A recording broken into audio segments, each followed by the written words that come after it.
Y entonces llega a apreciar él tanto esta intelectualidad, la que se obtiene a través del raciocinio, a través de los silogismos, que dice lo siguiente: por la corporidad es el hombre simplemente un ser, mas por la espiritualidad es un ser más noble, y por la intelectualidad, aliyya en árabe, por el intelecto es el hombre un ser divino y virtuoso, directamente dice eso.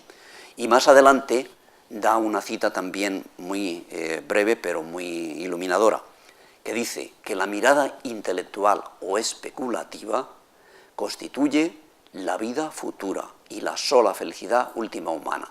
Es decir, que la felicidad escatológica, de la otra vida que prometen las religiones, dice, eso se consigue en esta vida, se consigue cuando el hombre llega a esas alturas del pensamiento, depurando el sí dentro del neoplatonismo, que es lo que más influyó en el mundo árabe, en los filósofos árabes, depurando el conocimiento, abstrayéndolo y separándose de la materia, etcétera, para que sea un conocimiento intelectual puro.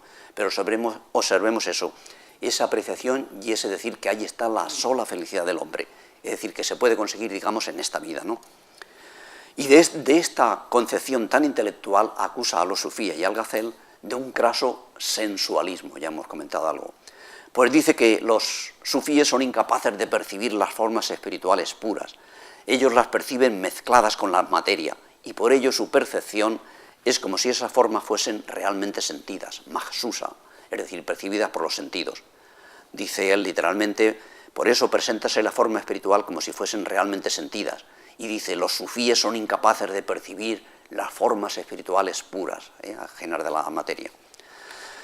Y luego, citando a Al-Ghazali, dice que Al-Ghazali, si se preocupa de buscar la verdad, dice, no es por la verdad misma, sino por el deleite sensible que en ello se consigue. Dice literalmente, supone Al-Ghazali, y esta es la influencia en este sentido que quería decir, reactiva, de reacción. Este filósofo está reaccionando contra estas pretensiones de los sufíes y de Al-Ghazali, que es el que lo resume, y se dirige muchas veces a él directamente y lo cita.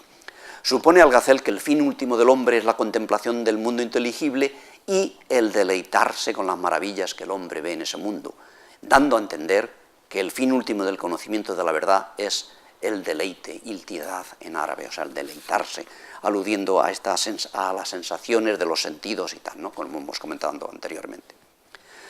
Y más aún, refuta Benpace la otra pretensión de los sufíes, la de que se puede prescindir del estudio y del esfuerzo especulativo para la consecución de la felicidad última, es decir, la consecución que proviene del conocer la verdad, del llegar a ese máximo del conocimiento. Y entonces dice, es que el objetivo de los sufíes no es precisamente el conocer, sino todo lo contrario, vaciar el entendimiento. Los sufíes no pretenden, y el cito primero literalmente, pretenden los sufíes que la felicidad última se alcanza sin estudio, sin tiempo, sin método, o sea, directamente, al atajo, ¿no? Y más todavía, dice a Benpace, ellos lo que dicen es que no hay que utilizar el entendimiento, sino todo lo contrario, vaciar el entendimiento, con el vacío del entendimiento, dice literalmente. De modo que ni un solo momento deja de tenerse presente el recuerdo de lo tenebroso. O sea que, según Benpace, dice, los sufíes vacían el entendimiento y lo único que hacen es mencionar lo tenebroso, el recuerdo de lo tenebroso.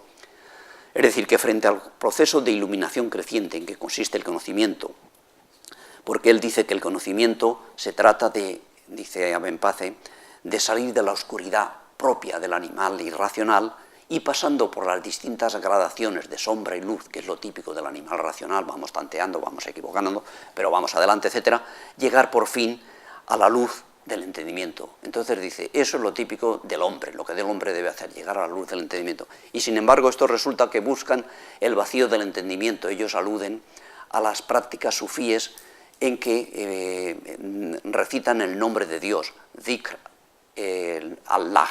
Entonces lo recitan y hacen determinados movimientos para conseguir el onnubilarse, es decir, el vaciar el entendimiento, no pensar. Entonces dice, por ahí no vamos a ninguna parte.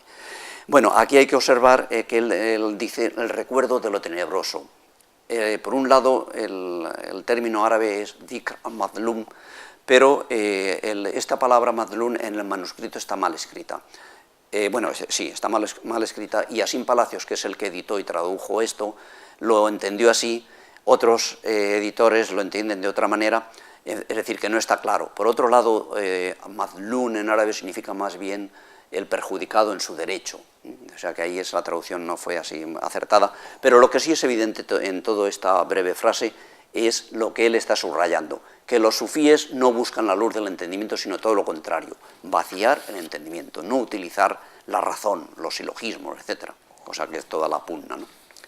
Por otro lado, la felicidad embriagadora que produce el éxtasis sufí es aplicada por este filósofo, por Aben-Pace, a la que produce el conocimiento discursivo del hombre, de tal modo que Aben-Pace parece hacer eso, de la filosofía una especie de mística alternativa a la vía del sufismo.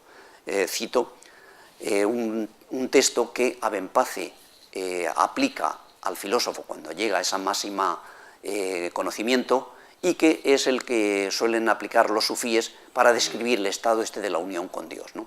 Entonces dice Aben-Pace, aplicándolo a los filósofos cuando llegan a su momento cumbre: en el alma apetitiva nace en tal grado un estado psíquico semejante al temor reverencial y parecido en cierto modo al estado de ánimo que sobreviene al ver algo grandioso y bello.